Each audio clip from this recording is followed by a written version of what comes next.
Hello and welcome to another fun-filled edition of Adam's Music Box, where today's video sort of makes an important point. Ooh, important, scary. In addition to doing what I really love doing, which is introducing a less than super well-known artist to a new audience. So let's do that part first. Charles Williams is one of my absolute favorite alto saxophonists. He's one of the most listenable, one of the most endearing, one of the most engaged saxophonists ever because his albums are just perfect from beginning to end. They're the kind of album I would put in the category of difficult not to love, impossible to hate.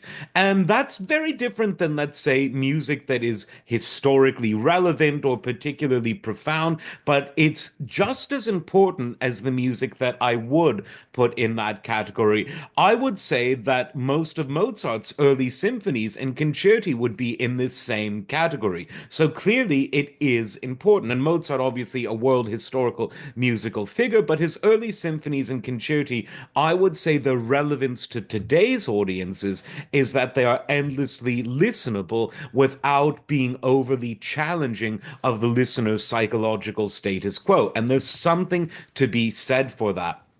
Now, Charles Williams has played with many different musicians throughout his life, including the wonderful vocalist Ruth Brown, one of the absolute greats. But his solo output was relatively small. For most of his career, this was limited to three albums he did with one of my favorite sort of small, some would say medium-sized jazz labels, Mainstream Records. First was his self-titled album, Charles Williams, in 71, then Trees and Grass and Things in later in 71, and my favorite of all that you can sort of see behind me from 1972, Stickball. Now, all of these albums are really where R&B and jazz solo saxophoning, if you will, sax playing meets. But fundamentally, they are very soulful, not avant-garde, not anything like that. And you can really, in this pure style of music, hear just how good his tone was. I would say that among all alto saxophonists, including those a lot more famous than Charles Williams, his tone was among the finest ever. And what he did with that tone was very good as well. His solos, like I said, endearing, memorable, fun, very, very groovy. And across those three albums, I would say that he created music that you could introduce to anyone who might think, "Oh, R&B based saxophone, sounds a bit jazzy for me."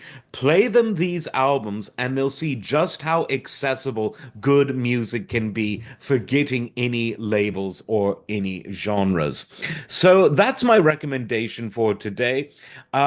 He more or less retired from music, at least recorded music at the end of the 70s or early 80s. He came back for one final hurrah in the 90s, an album called When Alto Was King.